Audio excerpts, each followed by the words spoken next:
Hello student. आज हम चर्चा करने वाले हैं मनुष्य में गुणसूत्र विकार यानी ह्यूमंस में क्रोमोसोम से रिलेटिव बीमारियां। इसके पहले हमने बात की थी तो जो जीन लेवल पे बीमारियां थी उनके बारे में डिस्कस किया था। इस लेक्चर में हम डिस्कस करेंगे गुणसूत्र विकार यानी क्रोमोसोम से होने वाली बीमारियां। तो होता क्या है कि जो आपके क्रोमोसोम्स होते हैं, गुणसूत्र होते हैं, इनमें आप परिवर्तन हो जाए, परिवर्तन होने से इसकी संख्या घट जाए, बढ़ जाए, या सेट ऑफ क्रोमोसोम नंबर यानी जो आपके पूरे सेट हैं इनमें परिवर्तन हो जाए। तो ऐसे ढेर सारी बीमारियां इसमें देखी गई हैं। तो कहते हैं गुणसूत्रों में आपके जो गुणसूत्रों में उत्परिवर्तन होना, म्यूटेशन से कमी आ जाए। आपने पढ़ रखा है म्यूटेशन से गुणसूत्रों की संख्या कम या ज़्यादा, या जीन में म्यूटेशन होते हैं, इनमें इनकी संख्या में परिवर्तन आ जाता है। ये प्रायः दो प्रकार के हैं जो आपके क्रोमोसोमल डिसऑर्डर है। इनमें पहला आपका है न्यूमेरिक और दूसरा है स्ट्रक्चरल। न्यूमेरिक आपको लग ही रहा है इसके नाम से, न्यूमेरिक मतलब नंबर में यानी संख्या में, इसकी संख्या में कमी होना या ज़्यादा हो जाए इसकी संख्या, क्रोमोसोम की संख्या। ठीक है। दूसरा है आपका स्ट्रक्चरल। स्ट्रक्चर मतलब उसके जो स्ट्रक्चर दिया गया आपका क्रोमोसोम के स्ट्रक्चर में कोई ना कोई चेंज होना, जिसे हम नेक्स्ट चैप्टर में डिस्कस करेंगे। इस चैप्टर में सिर्फ न्यूमेरिक के बारे में ही डिस्कस करेंगे। तो न्यूमेरिक के बारे में देखते हैं। न्यूमेरिक आपका प्रायः दो तरीके का होता है, यूफ्लॉयडी जिसे हम पॉलीफ्लॉयडी या बहुगुणता। बहु मतलब ढेर सारे, गुणता मतलब यहाँ क्रोमोसोम के नंबर से आपका रिलेट किया गया है। दूसरा क्या है आपका एन्यूफ्लॉयडी। ठीक है। पहला आपका ध्यान रखना यूफ्लॉयडी, दूसरा आपका एन्यूफ्लॉयडी। जो आपका यूफ्लॉयडी इसको बोला गया पॉलीफ्लॉयडी, और दूसरा आपका क्या है एन्यूफ्लॉयडी। पॉलीफ्लॉयडी की बात करते हैं। जो आपका पॉलीप्लॉयडी है इसमें कहते हैं कि इसमें गुणसूत्रों का पूरा सेट में परिवर्तन हो जाता है। पूरा का पूरा सेट। सेट का मतलब क्या है, आपने क्रोमोसोम पर रखे हैं। देखिए जैसे ह्यूमंस में आपके 23 पेयर गुणसूत्र होते हैं। ठीक, 23 पेयर्स। 23 पेयर्स को आप क्या कह सकते हो, 46 टोटल 46 क्रोमोसोम। ठीक है। 46 क्रोमोसोम का आप दो भागों में बांटोगे, 23 तो ये आपका एक सेट हुआ, ये आपका दूसरा सेट हुआ यानी ये पूरे पूरे सेट में परिवर्तन हो जाए। वो भी कैसे होगा, ध्यान रखिए। आपने माइटोसिस पढ़ा, समसूत्री विभाजन। समसूत्री विभाजन में आपकी एक सेल से आपकी समसूत्री विभाजन में देखो, जैसे कि हम आपको समझाने की बात करें, आपने माइटोसिस पढ़ रखा है। माइटोसिस यानी समसूत्री विभाजन। ठीक है। समसूत्री विभाजन में होता क्या था, जैसे कि एक सेल है जो कि हैप्लॉइड होता था, 2n यानी 46 क्रोमोसोम। ये जब आपका डिवीजन करता था, दो सेल डिवाइड होकर बनाता था। ठीक है। लेकिन इसमें गुणसूत्रों की संख्या 46 जो होता है, 2n 46 यानी 2n ही होता था। ठीक। ह्यूमन की केस ले रहे हैं क्योंकि ह्यूमन से आप अच्छे खासे परिचित हैं। लेकिन ये ध्यान रखना, ये बीमारी आपका ह्यूमंस में नहीं होता। मैं आपको एज ए समझाने के तरीके के लिए बात करता हूँ, समझा रहा हूँ कि आपको अच्छे समझ में आ जाए, उसके लिए मैंने इस एग्जाम्पल को लिया है। तो ये 2n क्रोमोसोम है। होता क्या है, अब एक सेल से यहाँ पर दो सेल डिवाइड हुई, लेकिन इस बीमारी में जो आपका पॉलीप्लॉयडी है, ये एक सेल से दो सेल में डिवाइड नहीं हो पाता। ये एक ही सेल रह जाता है, लेकिन इसके अंदर 4n यानी आपके 92 क्रोमोसोम रह जाते हैं। इसे ही कहते हैं आपका पॉलीप्लॉयडी। ऐसे अगर प्लांट की बात करें, यहाँ तो मैंने ह्यूमन की बात लेकर समझाई। प्लांट में देखो, आप पी प्लांट पढ़ चुके हो, इसमें आपके 7 पेयर क्रोमोसोम होते हैं यानी 14 गुणसूत्र होते हैं। एक सेल्स जब ये दो सेल्स बनाएगा तो एक में 7 पेयर, दूसरे में 7 पेयर होगा। ठीक है। यानी 14 क्रोमोसोम एक में, 14 क्रोमोसोम दूसरे में भी होगा। लेकिन इस बीमारी में क्या हुआ, एक ही सेल के अंदर ये आपकी 28 गुणसूत्र टोकर हो गए, यानी 4n आपके 28 गुणसूत्र हो गए। ये गुणसूत्र आपके डिवाइड नहीं हो पाए, यही आपका पॉलीप्लॉयडी कंडीशन होता है। यानी आपका जो यूफ्लॉयडी है या पॉलीप्लॉयडी है, इसमें गुणसूत्र का पूरा सेट परिवर्तन हो जाता है। सेट आप समझ गए कैसे मैं सेट का बात कर रहा हूँ। देखो, ये आपका ह्यूमन नहीं देखा जाता, ह्यूमन में ये बीमारी नहीं होती। अगर ह्यूमन में ये बीमारी हुआ तो ह्यूमन तुरंत उसकी डेथ हो जाएगी। ठीक है। तो ह्यूमन जैसे कि डिप्लॉयड है 46 23 पेयर, ये आपका एक सेट कहलाया, ये आपका दूसरा सेट कहलाया। ये आपका सेट है। ठीक है। ये इसमें एक सेट गुणसूत्र बढ़ जाए या घट जाए, गुणसूत्र मैंने बताया सेट ऑफ गुणसूत्र आपकी घट जाए या बढ़ जाए, पौधों में ही दिखता है। ये बीमारी सिर्फ और सिर्फ पौधों में पाया जाता है। मनुष्यों में अगर पाया जाएगा, एनिमल्स में अगर पाया जाएगा, मनुष्य क्या एनिमल्स ही पूरे लोग, अगर एनिमल्स में पाया गया तो उनकी ये डेथ हो जाएगी। और वहीं एनीफ्लाइटी की बात करें, इसमें एक या दो गुणसूत्र घट या बढ़ जाते हैं, सेट नहीं, गुणसूत्र आपकी एक या दो गुणसूत्र बढ़ जाएंगे, वो चाहे ऑटोसोम्स पे हो या हो सेक्स क्रोमोसोम यानी लिंग गुणसूत्र एक्स वाई वाले जो आपके 23 पेयर हो, 23वां पेज होता है, चाहे उसमें कमी हो या ऑटोसोम्स में जो आपके 22 पेयर ऑटोसोम्स है उसमें परिवर्तन आए। अर्धसूत्री विभाजन के समय समजात गुणसूत्र, समजात गुणसूत्र यानी जो पेयर्स में गुणसूत्र होते हैं, समजात गुणसूत्र पेयर में होते हैं, ये मियोसिस डिवीजन के समय एक दूसरे अलग अलग जाते हैं कि नहीं। ठीक, अब क्या हुआ, आपके 23 पेयर होते हैं, 23 पेयर आपके गुणसूत्र होते हैं, 23 पेयर्स हुए। अब ये क्या हुए, जब इनको अलग होना था तो ये सभी इसमें अलग ना हो पाए, यानी 46 है, 23 इधर जाने थे, 23 इधर जाने थे, लेकिन क्या हुआ, एक पेयर आपका अलग नहीं हुआ। एक पेयर अलग ना होने से इधर 22 हो गया, इधर 24 हो गया, इसमें एक की बढ़ोतरी हो गई, इसमें एक की घटोतरी हो गई। तो ये है आपका एनियूफ्लाइडी, जिसमें सिंगल गुणसूत्र में परिवर्तन होता है। तो अर्धसूत्री विभाजन के समय जो आपके समजात माने ये आपके होमोलोगस गुणसूत्र, ठीक है, जो आपके संगत यानी एक साथ रहने वाले गुणसूत्र हैं, उसमें सही तरीके से अलगाव नहीं हो पाता। ध्यान रखना, जो आपका एनियूप्लाइडी होता है इसमें नॉन डिसजंक्शन होता है, नॉन डिसजंक्शन। अच्छा, नॉन डिसजंक्शन मतलब क्रोमोसोम का ठीक तरीके से अलगाव ना हो पाना, क्रोमोसोम आपके सही तरीके से एक दूसरे सेल में जो गुणसूत्र होते हैं उनका डिवीजन ठीक तरीके से ना हो पाना ही नॉन डिसजंक्शन कहलाता है।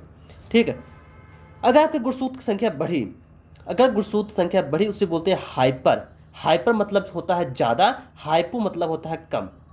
ठीक, हाइपो हाइपर, ध्यान रखना ये वर्ड आपको बहुत बार मिलेगा, इसलिए आप इस वर्ड को अच्छे से समझ लीजिए, ये वर्ड आपको बहुत बार देखने को मिलेगा। हाइपर मतलब HYPER, हाइपर मतलब ज़्यादा, हाइपो मतलब कम, हाइपो मतलब कम, हाइपर मतलब ज़्यादा। गुणसूत्र की संख्या अगर बढ़ जाए तो उसे हाइपरफ्लॉइडी कहते हैं। फ्लॉइडी मतलब वो आपके गुणसूत्र संख्या, और गुणसूत्र संख्या घट जाए तो उसे बोलेंगे हाइपोवोलाइडी।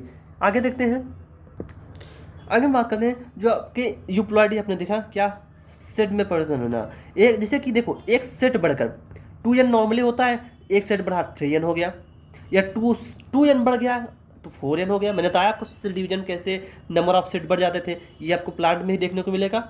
वही एनिप्लाइडी में ऑटोसोम्स पर बढ़े या लिंग गुणसूत्र पर आपकी संख्या में घटे या बढ़े। शरीर में ढेर सारी कमियां, देखो भाई जब के गुणसूत्र में परिवर्तन होगा, क्योंकि गुणसूत्र पे होते हैं जीन, जीन आपके लक्षण के लिए जिम्मेदार होते हैं। अगर गुणसूत्र में कमियां हुई तो आपके जीन में कम होंगे, जीन कम होंगे तो आप में कैरेक्टर या उसके लक्षण भी कम होंगे कि नहीं, लक्षण में परिवर्तन तो आएगा ही। अब शरीर में ढेर सारे लक्षण दिखेंगे, ठीक है, इनके समूह को सिंड्रोम कहलाता है। सिंड्रोम मतलब ग्रुप ऑफ सिम्टम्स, ढेर सारे आपके विकार हो बॉडी में, ढेर सारे रोग से ग्रसित हो जाए, वहाँ जो ढेर सारी बीमारियाँ आपको, ढेर सारे लक्षण आपको दिखेंगे, वो आपका सिंड्रोम कहलाता है। अब एनिप्लाइडी में हम पढ़ेंगे डाउन सिंड्रोम, टर्नर क्लाइनफेल्टर। ठीक है, इन सभी में क्रोमोसोम की नंबर घटती है या बढ़ती है, एक दो क्रोमोसोम की नंबर, ठीक है, इन सभी में। बाकी एफ्लाइडी की बात सिर्फ प्लांटों में होता है, इनकी चर्चा हमें नहीं करनी, हमें पढ़ना है सिर्फ एनिफ्लाइडी। ठीक, अब जो आपका एनिफ्लाइडी है, एनिफ्लाइडी को भी 3 भागों में डिवाइड किया गया, उनके बाद चर्चा करते हैं हम। देखो जो आपका एनिप्लाइडी है, ये आपका पहला है मोनोसोमिक, दूसरा है ट्राइसोमिक, तीसरा है ट्राइट्रोसोमिक। ठीक है, जब मोनोसोमी होता है, मोनो मतलब होता है एक, मोनो मतलब क्या होता है एक, ट्राई मतलब 3, टेट्रा मतलब 4, ये तो आपको पता है, केमिस्ट्री में भी आपने पढ़ा होगा। ओके, तो मोनोसोमी मतलब एक गुणसूत्र में कमी हो जाना, अगर एक गुणसूत्र में कमी आ गई उसे बोलते हैं मोनोसोमी। यहाँ 2n मतलब ये आपका जो x दिखाया गया है, ये आपका 23वां पेरी जो XX या XY होता है उसे दिखाया गया है। इसके पहले आपके 22 पेयर ऑटोसोम्स होंगे, ये कॉमन सेंस वाली बात है। ये तो आपका 30वां पेयर ही है, पेयर्स है, इसमें एक क्रोमोसोम घट गए, यहाँ पर एक ही तो बचा, तो ये आपका मोनोसोमी होगा। जहाँ भी एक क्रोमोसोम की कमी आएगी ध्यान रखना वहाँ मोनोसोमी होगा। ठीक, जैसे टर्नर सिंड्रोम, टर्नर सिंड्रोम आप पढ़ेंगे अभी, एक गुणसूत्र की संख्या कमी हो जाती है। टर्नर सिंड्रोम ये फीमेल में पाया जाता है जिसमें एक गुणसूत्र की कमी होती है। वही ट्राइसोमी की बात करें, इसमें एक गुणसूत्र बढ़ जाए, टोटल 3 गुणसूत्र हो जाए। अब यहाँ भी समझ सकते हो, टोटल 3 गुणसूत्र, लास्ट में कितने हो रहे हैं, एक गुणसूत्र बढ़ के आपका 3 गुणसूत्र हो रहे हैं, यहाँ से ही आपको आया ट्राइसोमी। यहाँ पर आपका लास्ट में कितना है, जब एक क्रोमोसोम कमी होने पर एक ही क्रोमोसोम बना, दैट इज मोनोसोमी।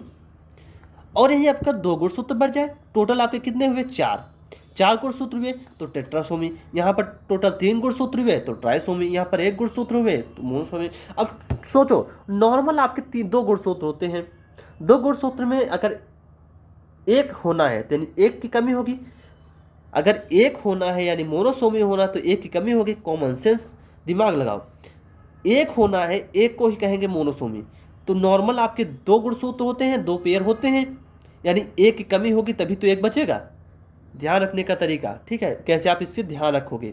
तो मोनोसोमी यानी एक होना है, नॉर्मल आपके 2 होते हैं तो एक की कमी होगी तभी तो आपके एक क्रोमोसोम होंगे, यानी एक गुणसूत्र कमी। ट्राइसोमी टोटल 3 होने हैं, 2 नॉर्मल होते हैं यानी एक की अधिकता होनी, यानी एक गुणसूत्र बढ़ेंगे तभी तो 3 गुणसूत्र होंगे। वही टेट्रासोमी की बात करें, टोटल 4 होने हैं तो 2 गुणसूत्र नॉर्मल होते हैं यानी 2 गुणसूत्र बढ़ेंगे। ठीक, ये आपके हो गए एन्यूप्लाइडी। एन्यूप्लाइडी में मोनोसोमी, ट्राइसोमी, टेट्रासोमी। अब हम बात करते हैं उन विकार की। हाँ ध्यान रखना, जो ट्राइसोमी है उसमें 2 एग्जाम्पल आपको डाउन सिंड्रोम और क्लाइनफिल्टर सिंड्रोम पढ़ना है। दोनों में एक एक क्रोमोसोम, एक एक गुणसूत्र की बढ़ोतरी होती है। तो पहले हम डिस्कस करते हैं डाउन सिंड्रोम। डाउन सिंड्रोम की बात करते हैं तो डाउन सिंड्रोम होता क्या है, एक क्रोमोसोम की बढ़ोतरी हो जाती है। आपकी बात करें डाउन सिंड्रोम, इसका पता लैंगडन डाउन ने किया था।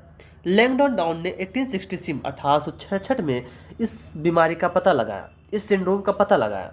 उन्होंने देखा कि जो आपका 21वीं जोड़ी होता है, टोटली मतलब ह्यूमस में टोटल कितने होते हैं, 23 पेयर गुणसूत्र होते हैं, उसमें 21वां जोड़ी यानी कौन सा होगा, ये ऑटोसोम्स की बात कर रहे हैं, क्योंकि 22 जोड़ी ऑटोसोम्स होते हैं तो 21वीं जोड़ी क्या होगा, ऑटोसोम्स होगा। कॉमन सेंस, ठीक, यानी 21वां जोड़ी जो होगा, 21वें जोड़ी के गुणसूत्र में 2 आपके नॉर्मल 2 ही होते हैं, पेयर में होते हैं तो 2 ही होंगे, 2 के बजाय 3 गुणसूत्र हो गए।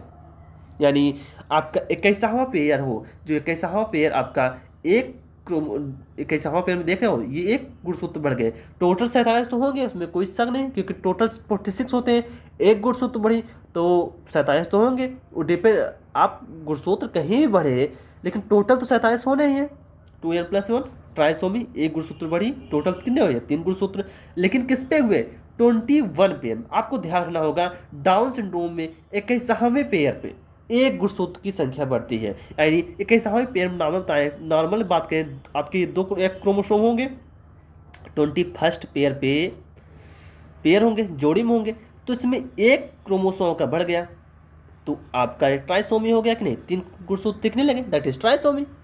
ओके, तो ध्यान रखना आप में बस यही ध्यान रखना यार, 21वें जोड़ी पर एक गुणसूत्र की संख्या बढ़ जाती है, 1 गुणसूत्र की संख्या बढ़ जाए, नॉर्मल 2 होते हैं तो टोटल 3 हो गए, तो ये आपका ट्राइसोमी होगा। ठीक है, इस सिंड्रोम में आखिर जब गुणसूत्र बढ़ने से क्या परिवर्तन बॉडी में, देखो यार, अगर 1 गुणसूत्र बढ़ा तो ढेर सारे जीन बढ़ेंगे, ढेर सारे जीन बढ़ेंगे तो हमारे अंदर ढेर सारे लक्षण का बदलाव होगा। ठीक है, कभी भी जब जीन में परिवर्तन होगा तो आपके लक्षण बदलेंगे, क्योंकि जीन पर ही आपके कैरेक्टर लिखे होते हैं, तो कैरेक्टर में परिवर्तन तो होगा ही जब जीन में परिवर्तन हुआ। तो इस सिंड्रोम वाले बच्चे जो होते हैं, आपके बच्चों में देखा गया छोटे कद के होंगे, उनकी हाइट ज़्यादा नहीं बढ़ेगी, वो मंद बुद्धि के होंगे, उनके दिमाग का विकास ज़्यादा नहीं हो पाएगा, ज़्यादा सोचने समझने का तरीका भी उनका नहीं होगा, यानी IQ लेवल उनका कम होगा।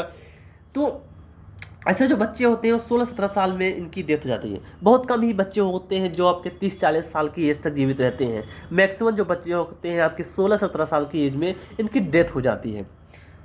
वहीं बात करें इनका सिर, जो उनका अगर हम बात करें बॉडी की, बॉडी लैंग्वेज की बात करें, तो इनका जो हेड होगा, सिर होगा, गोल होगा, गर्दन मोटी हो जाएंगी। गर्दन इन बच्चे, ये बीमारी से ग्रसित बच्चे, उनकी गर्दन मोटी होंगी, वहीं त्वचा आपकी खुरदरी होगी, जो आपकी एकदम फ्लैट त्वचा होती है, ठीक है, स्मूथ त्वचा होती है आपकी, उनकी थोड़ी खुरदरी होगी। वहीं जीभ मोटी होगी, अंगुलियां ठूठदार, यानी अंगुलियों में आपको दिखेगा जैसे कि उसमें मसल्स ही नहीं है, ठीक है। मुख उनका खुला हुआ हो, नॉर्मली उनका देखोगे माउथ, जैसे हम लोग क्या होता है नॉर्मल ह्यूमंस में माउथ नॉर्मली बंद रहता है, लेकिन उनमें देखोगे हमेशा उनका माउथ खुला ही रहेगा। जब खुला रहेगा, जीभ मोटी होंगी, तो उनके माउथ से लार बाहर निकलता रहेगा हमेशा, ठीक है। आंखें तिरछी होंगी। मंगोलियों की बात, देखो मंगोलियों मतलब यह क्या होता है कि इनमें जो इनके मेंटल लेवल है उसमें कमी आना, वो जीन की वजह से परिवर्तन आया, यानी जेनेटिक डिसऑर्डर की कमी से इनके मेंटल लेवल पर, दिमागी लेवल में कमी आना, उसे बोलते हैं मंगोलियन। इसलिए इसका नाम मंगोलियन डिसऑर्डर भी रखा गया। मंगोलियन डिसऑर्डर भी इसको कहते हैं, डाउन सिंड्रोम को। उसके बाद कहते हैं इसलिए इससे मंगोलियन आयोडिसी, मंगोलियन जड़ता भी कहते हैं। क्यों? क्योंकि मैंने बताया ना, इनमें मंगोलियन आयोडिसी जो कहते हैं मेंटली, ये जेनेटिक लेवल पर, जेनेटिक डिसऑर्डर की वजह से, जेनेटिक डिसऑर्डर की वजह से इनमें मेंटल लेवल पर कमियां आई, दिमागी तौर पर कमियां आई, ठीक है। इसीलिए इसे मंगोलियन आयोडिसी भी कहा गया। आगे बात करते हैं इस बीमारी में, आगे बात करते हैं, कहते हैं इस बीमारी में जननांग समान होंगे। जो आपके जननांग यानी जो आपके स्पर्म या ओवम बनाएंगे, उनके जननांग आपके नॉर्मल होंगे, सामान्य होंगे, ठीक है। पुरुष जो होंगे आपके, बच्चे पैदा नहीं कर सकते। तो इस बीमारी में आपके जो जननांग यानी वो तो समान है, लेकिन जो आपके मेल होते हैं पुरुष, वो बच्चा पैदा करने में असमर्थ होते हैं। यानी अगर जो बच्चा होगा वो आगे चल के मेल बनेगा, तो वो बच्चा प्रोड्यूस नहीं कर सकता, यानी बच्चा प्रोड्यूस करने की क्षमता उसमें नहीं होगी। ये देखने में तो सामान्य आपको लगेगा, ठीक है। इसके साथ साथ कहते हैं इस बीमारी में जो आपका हृदय है, हार्ट है, कॉन्जेनाइटल डिसीज होता है। कॉन्जेनाइटल मतलब जन्मजात डिसीज। ये हृदय में जन्म से ही दिक्कत होती है, आपकी जो हार्ट्स होंगी उसमें जन्म से ही प्रॉब्लम होगा। तो आपने देखा क्या, 21st पेयर में आपके नॉर्मल 2 क्रोमोसोम होते हैं, 1 क्रोमोसोम की बढ़ोतरी हुई, लेकिन 22वां पेयर आपका नॉर्मल होगा, 23वां पेयर भी नॉर्मल होगा, चाहे मेल हो, फीमेल होगी तो XX, मेल होगा तो XY। तो आपका 21वां पेयर डिफेक्ट होता है, और किसी में 21st पेयर में ही 1 क्रोमोसोम की बढ़ोतरी हुई है, तो टोटल 3, दैट इज ट्राइसोमी। ये आपका खत्म होता हुआ डाउन सिंड्रोम। नेक्स्ट है आपका है टर्नर सिंड्रोम। टर्नर सिंड्रोम की बात करें, टर्नर सिंड्रोम यह फीमेल में पाया जाता है। क्या? टर्नर सिंड्रोम स्त्रियों में ही देखा गया, मेल्स में नहीं होता। टर्नर सिंड्रोम में एक गुणसूत्र की कमी हो जाती है, ठीक है। टर्नर सिंड्रोम में एक गुणसूत्र की कमी हो जाती है। नॉर्मल जो आपकी देखो इसमें क्या है, पहले ध्यान रखना, टर्नर सिंड्रोम स्त्रियों में होती है, आपको बस मेजर चीज़ ध्यान रखना, ये तो आपको ध्यान होना चाहिए कि टर्नर सिंड्रोम कहाँ पाया जाता है, स्त्रियों में। और दूसरा ध्यान रखना होगा, एक गुणसूत्र की कमी होती है, जो आपके लिंग गुणसूत्र होते हैं, सेक्स क्रोमोसोम जो आपके सेक्स डिटरमाइन करते हैं, मेल होगा कि फीमेल, उनमें एक गुणसूत्र की कमी होती है। नॉर्मल आपकी जो फीमेल होती है, ये आपकी कैसी नॉर्मल फीमेल, उसमें एक सेक्स होता है, इसमें एक कमी हो गई, तो एक ही तो बची, एक ही बची, तो उसे क्या कहेंगे, मोनोसोमी कहेंगे कि नहीं, मोनोसोमी कहेंगे, क्योंकि एक ही बचा है, ठीक है। ये आपका फीमेल में, यानी अब फीमेल में टोटल क्रोमोसोम 46 से घट के 45 होंगे कि नहीं, तो देखो यो 46 में एक गुणसूत्र बढ़े, 45 हुए। या कह सकते हो आप 44 प्लस XY होते हैं, 44 प्लस XX फीमेल में, नॉर्मल फीमेल आपकी होती थी, नॉर्मल यानी सामान्य जो फीमेल आपकी होंगी, XX 44 आपके ऑटोसोम्स होंगे, और ये 2 आपके गुणसूत्र, ये सेक्स वाले गुणसूत्र होंगे XX। लेकिन जो आपकी टर्नर सिंड्रोम से ग्रसित होंगी, उनमें एक क्रोमोसोम जो आपका सेक्स क्रोमोसोम होगा उसकी कमी होगी, ठीक। जो है कि अब इसमें क्या होता है, जिस तरह परिवर्तन क्या होता है, ऐसी स्त्रियां पूर्ण रूप से जनांग नहीं विकसित होगा। जब भाई यार एक X सिंगल X है, दोनों X जिम्मेदार होते हैं कैरेक्टर के लिए, तो एक X के न होने से ऐसी स्त्रियों में जो आपका जनांग होता है पूर्ण रूप से विकसित नहीं होता है, ठीक है। इनका कद भी छोटा होगा, तथा वक्ष आपका जो पेल्विक रीजन होगा फीमेल में, वो क्या होता है, चपटा होता है। नॉर्मल पेल्विक रीजन जो होता है फीमेल का, वो क्या होता है, वो भरा हुआ होता है, लेकिन इनमें क्या होता है, चपटा होगा। ओके, आगे बात करते हैं, जिनकी ओवरी होगी, अंडाशय वो अनुपस्थित होगा या अल्प विकसित होगा। कहते हैं कि जो ओवरी होगी अगर है तो वह पूर्ण रूप से विकसित नहीं होगी। अगर ओवरी पूर्ण रूप से विकसित नहीं हो तो ओवम नहीं निकालेगा, ओवम नहीं निकालेगा यानी ये बच्चे प्रोड्यूस करने की क्षमता इनमें नहीं होगी, यानी ये नपुंसक होंगी, यानी ये बच्चे प्रोड्यूस नहीं कर सकती। या मीन इसमें क्या होगा, या ओवरी होगा ही नहीं। जब ओवरी नहीं होगा या होगा तो विकसित नहीं होगा, यानी ओवम नहीं निकालेगा, ओवम नहीं निकालेगा यानी बच्चे प्रोड्यूस नहीं कर सकती। इनमें मिनिस्टर साइकिल भी नहीं चलेगा। भैया ओवरी जब नहीं है मिनिस्टर साइकिल कहाँ चलेगा? मिनिस्टर साइकिल कहाँ चलता था ओवरी में? ये मिनिस्टर साइकिल कहाँ से चलेगा? वो ओवरी ही नहीं है। ठीक है, ये स्त्रियां आपकी नॉर्मल बच्चे प्रोड्यूस नहीं कर सकती, यानी ये नपुंसक होंगी। ये आपका टर्नर सिंड्रोम था। टर्नर सिंड्रोम ध्यान रखना, आपको एक चीज़ ध्यान रखना, ये स्त्रियों में होगा, एक क्रोमोसोम की कमी होगी, क्रोमोसोम की कमी होने से जननांग अल्प विकसित होंगे। ठीक है, ओवरी आपकी अनुपस्थित होगी, मिनिस्टर अनुपस्थित होगी तो ओवम नहीं बनेगा, ओवम नहीं बनेगा तो ये नपुंसक होगी यानी बच्चे प्रोड्यूस नहीं कर सकेंगी, मिनिस्टर साइकिल भी नहीं चलेगा क्योंकि ओवरी नहीं है। क्लाइनफिल्टर सिंड्रोम की बात करें, ये क्लाइनफिल्टर सिंड्रोम ये आपके मेल्स में होगा, यानी पुरुषों में आपको क्लाइनफिल्टर सिंड्रोम देखने को मिलेगा, फीमेल में नहीं, मेल्स में होता है। मेल्स में एक गुणसूत्र संख्या बढ़ जाती है। अब ध्यान रखना, टर्नर सिंड्रोम और क्लाइनफिल्टर सिंड्रोम आपको कन्फ्यूजन होगा कि कौन सा मेल में होता है कौन सा फीमेल में। तो एक तरीका याद रखने का, ध्यान रखना, टर्नर सिंड्रोम यानी टर्न मारना, टर्न मारना। देखो अधिकतर क्या होता है, फीमेल का एक कैरेक्टर होता है वो टर्न मारती हैं, आपके साथ चल रही हैं, ठीक है, आपके साथ मेल जोल है तो ज़्यादा टेंडेंसी होती है वो आपकी छोड़ चले जाए, टर्न मार के वो चले जाए। तो फीमेल्स में क्या होगा, टर्नर। क्लाइनफिल्टर्स ध्यान रखना, फिल्टर यानी पानी को फिल्टर, पानी को देखो जो ह्यूमंस होते हैं, जो आदमी होते हैं, वो अपने आप को मतलब अत्यधिक दिखाने के लिए क्या करते हैं, अधिकतर आरओ का पानी का यूज करते हैं, यानी फिल्टर पानी का यूज करते हैं। तो फिल्टर पानी का यूज कौन करता है, मेल, यानी जो क्लाइनफिल्टर सिंड्रोम होगा वो मेल में पाया जाएगा। ठीक, याद करने का तरीका है, अगर आपको इससे अच्छा ट्रिक मिले तो आप कुछ भी याद करो, मतलब आपको याद होना चाहिए बस एटलीस्ट।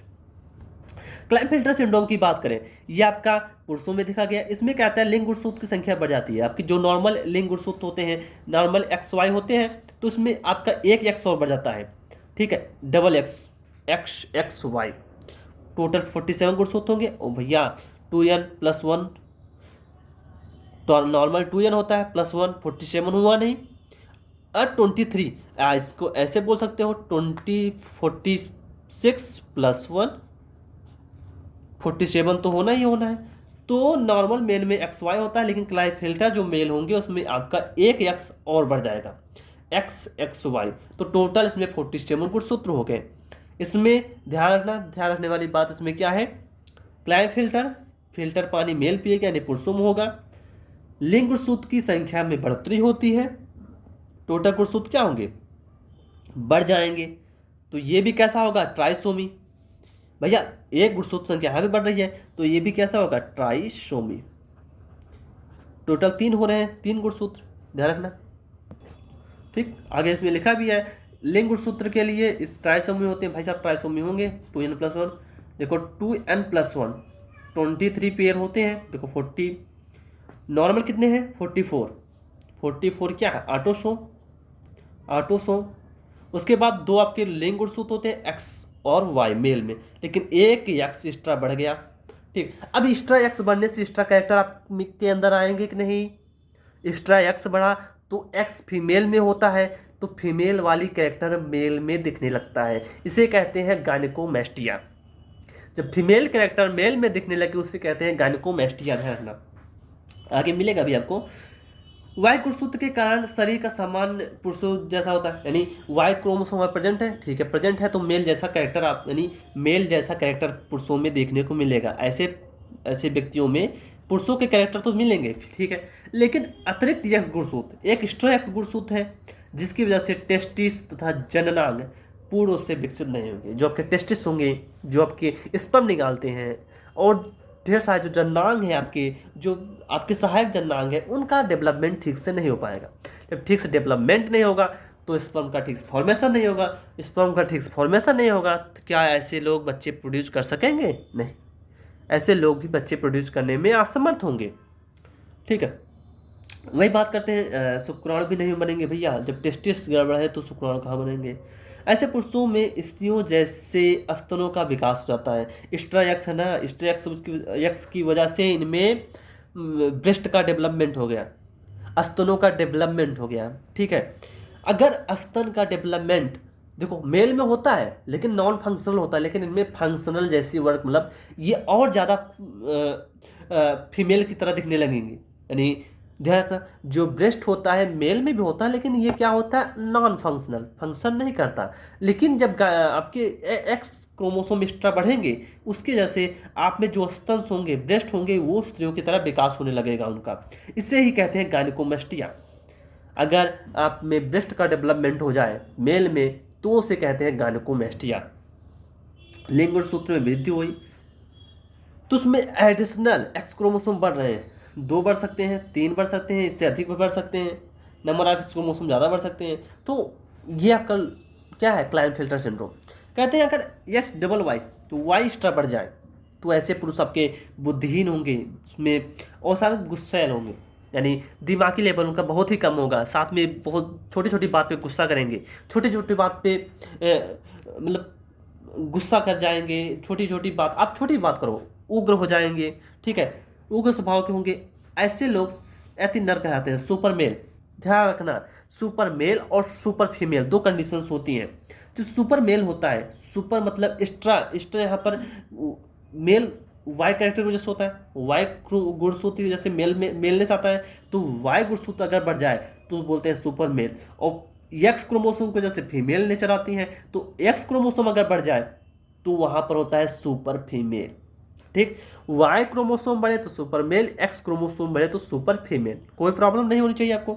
अच्छा, तो ये आपका हुआ क्या, क्लाइनफेल्टर। क्लाइनफेल्टर फीमेल में नहीं होता, मेल में होता है सिर्फ। ठीक है, मेल में एक गुणसूत्र संख्या बढ़ती है, जबकि आपका टर्नर सिंड्रोम जो फीमेल में होता है उसमें गुणसूत्र की संख्या कम होती थी। अच्छा, एक गुणसूत्र संख्या एक्स्ट्रा बढ़ती है, एक्स क्रोमोसोम के एक्स्ट्रा बढ़ने से फीमेल जैसे कैरेक्टर मेल में आते हैं, जैसे गायनेकोमेस्टिया होना, यानी स्तनों का विकास हो जाता है मेल में।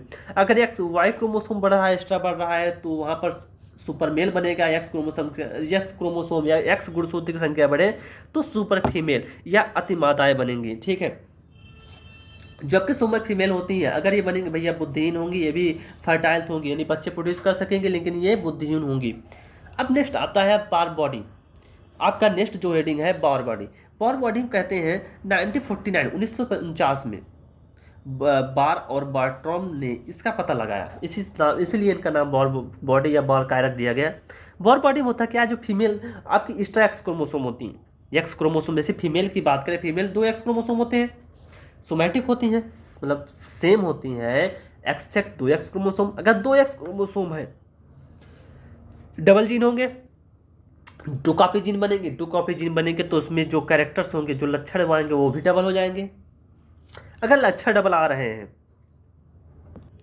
तो आपकी बॉडी में ढेर सारे क्या होंगे, दिक्कत होने लगेंगी। यानी डबल एक्स होने की वजह से डबल कॉपी आप जीन बनेंगे, डबल जीन के प्रोडक्ट बनेंगे, तो आप में बॉडी में दिक्कत होने लगती हैं। तो इसलिए एक एक्स को इनएक्टिव कर दिया जाता है, इसे ही बार बॉडी कहते हैं। आगे देखते हैं। अब वही बात करें, जैसे कि मेल की बात करें, मेल एक्स वाई होता है। ठीक है, सिंगल एक्स, एक्स केवल इसमें एक है, जबकि फीमेल आपकी एक्स एक्स है, इसमें 2 एक्स है। डबल एक्स, अगर 2 कॉपी एक्स है, आपको एक्स गुणसूत्र है, तो जीन का प्रोडक्ट भी डबल बनेगा, और डेवलपमेंट में ढेर सारी समस्या आने लगती है, जिसकी वजह से जिसे कम करने के लिए या जिसे ख़त्म करने के लिए किसी एक एक्स को रैंडमली किसी एक एक्स को, यानी फिक्स नहीं कहता इसी एक्स को लें, किसी एक एक्स क्रोमोसोम को आप इनएक्टिव कर दो, यानी वो अपना फंक्शन ना वर्क कर पाए, केवल एक ही एक्स क्रोमोसोम वर्क करे, इसे कहते हैं बार बॉडी। अब बात करते हैं कैसे आप bar body, number of bar body कैसे जानोगे। देखो, बार बॉडी में आपको पूछेगा कि नंबर ऑफ बार बॉडी, आपको काउंट करना पड़ेगा नंबर ऑफ बॉडी, बस यही आपको पूछेगा, ऐसे आता है उसमें कुछ पूछने वाला नहीं। Number of bar body count करने के लिए टोटल नंबर ऑफ एक्स गुणसूत्र है उसमें से आप 1 घटा दो। नंबर ऑफ बार बॉडी के लिए नंबर ऑफ एक्स गुणसूत्र -1 कर दो। जैसे कि बात करें टर्नर सिंड्रोम, आपने पढ़ के रखा है, आगे पढ़ के आ रहे हैं, तो 22 आपके ऑटोसोम्स हो गए, और ये आपके सेक्स क्रोमोसोम सिंगल एक्स है, दूसरा 0, मतलब इसमें दूसरा इसका सहपाठी मतलब इसका जो पेयर में है वो अब्सेंट है, क्योंकि टर्नर सिंड्रोम में एक गुणसूत्र की कमी होती थी। और जब सिंगल एक्स है तो नंबर ऑफ बार बॉडी की बात करें, नंबर ऑफ बार बॉडी की बात करें तो नंबर ऑफ एक्स क्रोमोसोम 1 है -1, बराबर 0, यानी इसमें बॉर बॉडी 0 होगा। और वैसे भी जो बॉर बॉडी होती है एक्स्ट्रा एक्स को काउंट करता है, यानी एक एक्स से अधिक हुआ तो एक एक्स से अधिक जितने भी एक्स होंगे वो होंगे बॉर बॉडी। फीमेल में 2 एक्स हैं, जैसे कि आप देखो फीमेल में 2 एक्स है, 2 एक्स, तो एक एक्स को छोड़कर दूसरा हो वो बॉर बॉडी कहलाएगा, तो एक बॉर बॉडी होगा। यहाँ पर देखो तो एक ही एक्स है, सिंगल एक्स, तो बॉर बॉडी होगा ही नहीं। या आप सीधे इससे जाओ, नंबर ऑफ एक्स गुणसूत्र, टोटल एक्स गुणसूत्र जितने हैं उनको काउंट करो, -1 कर दो, ठीक है, तो आपका नंबर ऑफ बॉर बॉडी इसमें 0 है। क्लाइनफेल्टर की बात करें 22 प्लस एक्स एक्स वाई, इसमें एक्स क्रोमोसोम बढ़ जाते थे। तो अब बात करें नंबर ऑफ बॉर बॉडी, तो टोटल एक्स कितने हैं 2 -1 बराबर 1, इसमें बॉर बॉडी आपके 1 होंगे। अब ऐसे एग्जांपल आप रैंडमली किसी एग्जांपल सुन लो, एक्स एक्स एक्स वाई मैंने ले लिया। अब इसमें बोल दे number of bar body, number of bar body. अब मैं नंबर ऑफ बॉर बॉडी की बात करें, टोटल कितने एक्स है, 3 एक्स है, 3 -1 कर दो बराबर 2, आपके इसमें 2 बॉर बॉडी, 2 बॉर बॉडी होंगे। तो ऐसे ही आप किसी भी जगह बॉर बॉडी काउंट कर सकते हैं, ठीक। अब इस एग्जाम्पल से हम समझने की कोशिश करेंगे क्लाइनफेल्टर और टर्नर सिंड्रोम कैसे होता है। अगर हम बात करें नॉर्मल फादर है आपका, नॉर्मल फादर है और नॉर्मल मदर है, मदर में क्या होगा एक्स एक्स, फादर है तो एक्स वाई होगा, कोई दिक्कत नहीं है, ओके।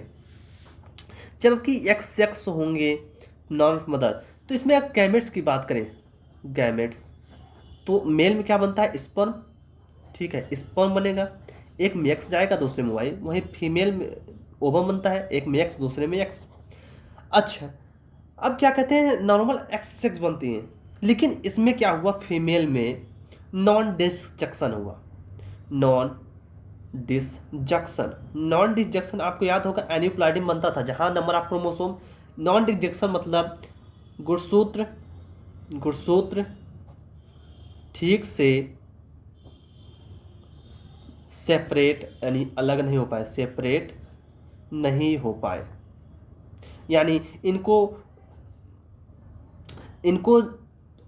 इस ओवम बनाते समय ओवम बनाने के लिए एक इसमें जाना था, एक गुणसूत्र दूसरे इसमें जाना था, लेकिन ऐसा नहीं हुआ। तो इसमें क्या हुआ एक्चुअली 22 पेयर आपके ऑटोसोम्स होते हैं, इसमें भी 22 पेयर ऑटोसोम्स होंगे, एक एक्स होगा दूसरा इसमें एक्स होगा। अब हुआ क्या, एक्स जो है वो नॉन डिसजंक्शन की वजह से एक में तो 22 ही रह गया +0, दूसरे में क्या हुआ 22 प्लस एक्स एक्स हुआ, ठीक। एक में दोनों एक्स क्रोमोसोम आ गए, दूसरे में एक भी नहीं आया, इससे इसमें एक की बढ़ोतरी हो गई, इसमें एक की कमी हो गई। अब ये क्या है आपकी ओवम है, फीमेल की बात करें ओवम, जबकि मेल में आपकी 22 पेयर प्लस एक्स इसमें है, 22 पेयर प्लस वाई इसमें है, कोई दिक्कत नहीं। अब आप इनका करा दो फ्यूजन, फ्यूजन करने के बाद देखो एक यहाँ मेल, 2 मेल में है 2 फीमेल में है, आपस में आपको पता है एक कॉम्बिनेशन इससे दूसरा कॉम्बिनेशन इससे फ्यूज करेगा। वहीं बात करें ये इससे फ्यूज करेगा, ये इससे फ्यूज करेगा, या आप चेकर बोर्ड का यूज भी कर सकते हैं। तो इसमें यूज करेंगे, देखेंगे आप 22 यहाँ 22 यहाँ, तो आप 44 लिख देना, 44 प्लस एक्स, और दूसरे में यहाँ पर क्रोमोसोम है नहीं तब 0 लिख दो, एक ये बना। अब ये 22 ये 22 44 हुआ, यहाँ पर 2 एक्स हैं, यहाँ पर 1 एक्स, टोटल कितने हुए 3 एक्स हो गए, ये एक यहाँ बना। और वहीं आप बात करें इस कॉम्बिनेशन में 22 यहाँ 22 यहाँ, टोटल कितने बन गए 44, ठीक 44 बने, इसमें कोई दिक्कत नहीं, ओके। इसमें y है लेकिन इसमें आपकी गुणसूत्र संख्या नहीं है, तो 44 प्लस वाई। जबकि यहाँ की बात करें, यहाँ पर जो आपका है ये 22, ओके, ये भी 22, 44 प्लस एक्स एक्स वाई, ये आपके 4 जो आपके कॉम्बिनेशन आएंगे। इसमें जो आपका ये बंदा होगा इसकी फीटस में ही डेथ हो जाएगी, फीटस में ही डेथ हो जाएगी, यानी जब ये माँ के गर्भ में होता है, यानी माँ के गर्भ में मृत्यु हो जाएगी। क्योंकि इसमें एक्स क्रोमोसोम है ही नहीं। एक्स क्रोमोसोम के न होने से माँ के गर्भ में इसकी डेथ हो जाएगी। लेकिन ये 44+X, इसमें एक गुणसूत्र कमी है। ये किससे ग्रसित है? टर्नर सिंड्रोम से। टर्नर सिंड्रोम से, इसीलिए मैंने कहा था नॉन डिसजंक्शन की वजह से होता है। ये सब एन्यूप्लाइड के एग्जाम्पल्स हैं, तो आपने पढ़ा है। तो इसमें एक क्रोमोसोम की कमी हुई। लेकिन यहाँ पर देखो 44+XXX, 2X की कमी हो, ये आपके कैसे है? Super female. सुपर फीमेल है भैया। यक्स है, मैंने बताया था यक्स की संख्या जब ज़्यादा बढ़ जाए, 2 नॉर्मल फीमेल में होती है, एक बढ़ी तो सुपर फीमेल। वहीं इसकी बात करें, यक्स वाई नॉर्मल मेल में होता है, लेकिन एक यक्स बढ़ा, तो ये आपका क्लाइनफिल्टर का एग्जाम्पल है, क्लाइनफिल्टर सिंड्रोम। क्योंकि क्लाइनफिल्टर सिंड्रोम के एक्स मतलब लिंग गुणसूत्र पर एक क्रोमोसोम की बढ़ोतरी होती थी। तो ये मैंने आपको समझाने की कोशिश किया कैसे टर्नर सिंड्रोम, क्लाइनफिल्टर सिंड्रोम या सुपर फीमेल जैसे नॉन डिसजंक्शन की वजह से कैसे इनका फॉर्मेशन होता है। और इसके साथ साथ आपका ये चैप्टर खत्म हुआ, वंशागति तथा इसकी विविधता के सिद्धांत, जो चैप्टर हम पढ़ रहे थे मेंडेलियन जेनेटिक्स की बात करें। इसके बाद हम बात करेंगे हम क्रोमोसोम की, यानी मॉलिक्यूलर इनहेरिटेंस। आखिर जो आपके इसमें हम देखेंगे सीखेंगे डीएनए का फॉर्मेशन कैसे हुआ, डीएनए कैसे बन रहा है, न्यूक्लियोटाइड कैसे बन रहे हैं, आपके एमिनो एसिड कैसे बने, उस सब की चर्चा हम नेक्स्ट चैप्टर में करेंगे। ठीक, इसी के साथ हमारे चैप्टर खत्म होता हुआ। थैंक यू, धन्यवाद। आप लोग को अगर हमारा वीडियो अच्छा लग रहा हो तो इसे लाइक कीजिए, अधिक से अधिक शेयर कीजिए, सब्सक्राइब कीजिए और कंटिन्यू लगातार आप वीडियोज़ को देखते रहिए, ताकि आप अधिक से अच्छे पढ़ाई कर सकें और अपने एग्ज़ाम को अच्छे से तरीके से क्वालिफाई कर सकें। ठीक, नेक्स्ट चैप्टर को हम नेक्स्ट लेक्चर में कवर करेंगे। Thank you.